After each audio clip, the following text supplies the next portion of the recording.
सास जैसा पति। कई औरतों की ख्वाहिश होती है कि वो सिर्फ अपने पति के साथ रहे, क्योंकि सास की चिक चिक किसे पसंद है। एकता की सास साथ नहीं रहती, सिर्फ पति और वो। लेकिन क्या है एकता की जिंदगी बिना सास के? देखिए।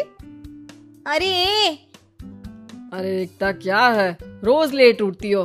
कभी तो वक्त पर उठा करो। हाँ, लेकिन उठना क्यों है वक्त पर?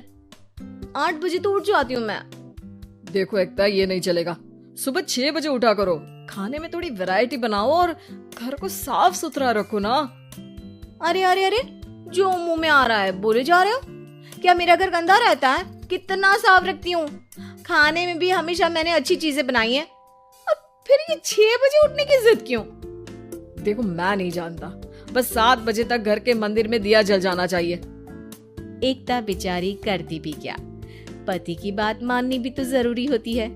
एक दिन एकता सुबह पूजा करके पति को प्रसाद देने कमरे में जाती है, तो पति अपनी माँ से फोन पर बात कर रहा है। हाँ माँ, मैंने तो साफ बोल दिया, सुबह 6 बजे उठना है, नहा कर ही किचन में जाना है और 7 बजे तक मंदिर में दिया जल जाना चाहिए। आ रही होगी चाय लेकर। चलिए मैं रखता हूँ माँ, बाय। बेचारी एकता ने पति का ये रूप तो सोचा ही नहीं था। वो पति से कहती है, सुनिए, अब सारा काम हो चुका है घर पर, क्या करूं? मुझे कुछ देर के लिए मेरी सहेली सौम्या, उसके घर छोड़ दीजिए। अरे कैसी बात करती हो कि घर पर कुछ काम करने को नहीं है? होली आ रही है, बाजार से आलू ले आओ, पापड़ बनाओ, नमकीन बनाओ, दही बड़े बनाओ। सब कुछ आज ही बनाना है? अरे अब मन कर रहा है कि सहेली के घर जाऊं तो जाऊंगी ना मैं। आप नहीं ले जाएंगे तो कैब से चली जाऊंगी। अरे, ये क्या बात होती है? चलो ले जाता हूँ तुम्हें, तैयार हो जाओ जल्दी से। कैब की धमकी तो ऐसे दे रही हो जैसे माँ ने दरवाजे में कैब खड़ी कर रखी हो विथ ड्राइवर। बढ़िया आई कैब वाली। हाय रे एकता की किस्मत। वो सोचती है कि सास साथ नहीं है, लेकिन पति के हाव भाव किसी अक्कड़ू सास से कम ही नहीं है। पति एकता को सहेली के घर छोड़कर कहता है, अच्छा सुनो, वक्त पर घर चली जाना और शाम को गर्मा गर्म पुलाव खाऊंगा मैं। बनाकर पहले ही मत रख देना, और हाँ, रायता भी बना लेना। हाँ जी हाँ, फिलहाल क्या मैं अंदर जा सकती हूँ? नाश्ता पेट भर करा दिया, दोपहर का खाना भी पैक कर दिया। पहले जो खाया है उसे तो पचा लो, दिन का खा लो, अभी से रात के खाने की चिंता में बाल न जल जाए कहीं। पति को एकता की बात पर गुस्सा तो बहुत आता है, लेकिन ऑफिस में देरी के कारण वो कुछ नहीं कहता।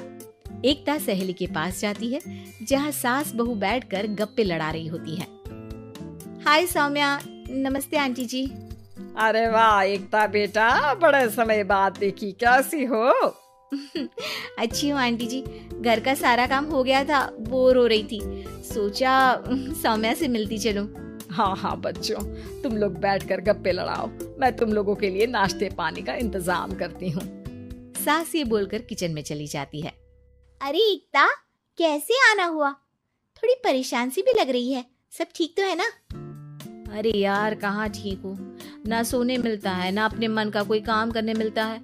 बस सुबह 6 बजे से किचन और रात के 12 बजे तक घर का काम। मेरी तो कमर ही टूट रही है।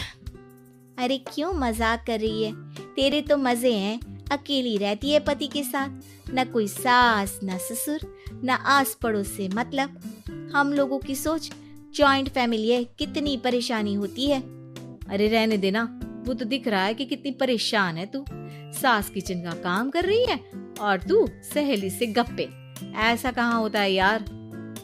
हाँ वैसे तू बोल तो सही रही है, सुबह थोड़ा सा भी लेट हो जाए ना उठने में तो मम्मी जी किचन संभाल लेती है। पति तो जाते वक्त उठाते हैं कभी कभी मुझे। पर मेरी छोड़, तू बता, सास साथ रहने आ गई है क्या, जो सुबह 6 बजे उठना पड़ता है? पति तो तेरा 10 बजे ऑफिस जाता है, 4 घंटा खाना बनाने में लग जाता है क्या तुझे एक लोगों का? अरे रहने देना यार, मेरा तो पति ही सास से कम नहीं है। सारा दिन का ड्रामा, अरे बातें सुनाना, बोलियां बोलना, कोसना, क्या क्या नहीं आता है उसे। यार मैं तो हैरान होती हूँ कभी कभी कि ये सास की आत्मा तो नहीं आ जाती ना इसमें। अरे परेशान हो चुकी हूँ। इतना ही नहीं, वो तो अपनी माँ से मेरी चुगली भी करता है। समझ गई। मतलब तेरे पति की गाड़ी चल यहाँ रही है, लेकिन रिमोट तेरी सास के पास ही है। अरे अब जो समझ, रिमोट है या कंट्रोल है, बस मेरा तो मुश्किल हो रहा है यहाँ रहना। सोच रही हूँ 2-4 महीने के लिए मायके चली जाऊं। क्या करेगी? 2-4 10 महीने बाद तो आना ही है ना यहाँ पर। तो क्या करूं, तलाक दे दूं क्या? अरे ये कोई सोल्यूशन नहीं है। तू अपने पति को सुधार भी तो सकती है। कैसे सुधारूं? सौम्या उसके कान में कुछ कहती है, जिसे सुन एकता खुश हो जाती है। अगले रोज, हाय रे, मेरी तो टांगे ही नहीं चल रही है। हाय हाय हाय, बहुत दर्द हो रहा है भगवान। अरे क्या हुआ एकता? रुको, मैं माँ से पूछता हूँ। लेकिन पति जैसे ही माँ से बात करके एकता के पास आता है। क्या नौटंकी है ये? क्यों रो रही हो? अरे कोशिश करो ना उठने की। ये काम से बचने के लिए जो नाटक है ना, बंद कर दो, वरना माँ आ जाएगी यहाँ पर। एकता की तो मानो मन मुराद पूरी हो गई। अरे हाँ, तो बुला लो ना उन्हें, जल्दी से बुला लो। मैं 4-5 दिनों के लिए आराम करना चाहती हूँ। चल तो सकती नहीं हूँ, खाना पीना कैसे होगा? अब क्या था, सासू माँ आ जाती है एकता के घर। सासू माँ, मुझे ये हमेशा बताते हैं कि आप कितनी हार्ड वर्किंग है। बस अब अगले 15 दिनों तक मैं आपको देखूंगी और आपकी जैसी ही बनूंगी। ये बता रहे थे कि आप 5 बजे सुबह उठ जाती हैं और अरे बेटा, कुछ ज्यादा ही नहीं बता दिया तूने। अब नहीं माँ, मैं चाहता हूँ कि ये आपकी तरह तौर तरीके सीखे, जैसा आप मुझे बताती है ना। मैं तो हमेशा हॉस्टल में रहा, कभी देखा भी नहीं आपको, लेकिन मैं चाहता हूँ कि एकता पूरी आपकी कॉपी बने, घर गृहस्थी आप ही की तरह संभाले। हैं? तो अब माँ जी यही है, तो क्यों न कल से शुरू। लेकिन अगले दिन सास 9 बजे सोकर उठती है। बेचारा बेटा बाहर से खाना मंगा कर खाता है। शाम को घर आता है तो सारा घर बिखरा रहता है। अरे माँ, ये घर इतना बिखरा क्यों है? अरे वो बेटा, आज वक्त ही नहीं मिला किचन से। सुबह का नाश्ता, दिन का खाना, अब रात को तो मेरा मन ही नहीं है कुछ बनाने का, तो बाहर से ही ले आ, या दिन का जो खाना बचा है ना वही खा लेना। ओ माँ, इससे अच्छा तो एकता कर रखती है। भले ही आराम से काम करती है, लेकिन आज तक मुझे बासी खाना नहीं खिलाया। खुद तो तुम 9 बजे उठी हो, वो तो फिर भी 8 बजे उठती थी। अरे बेटा, मेरे बस की नहीं है 8 बजे उठना। वो तो ना मैं झूठ बोल रही थी। मैं तो चली अपने घर। अरे कम से कम तेरे पापा मुझे सुबह की चाय खुद तो बना कर देते हैं ना। ना जी ना, मुझे नहीं रहना अपने बेटे के पास।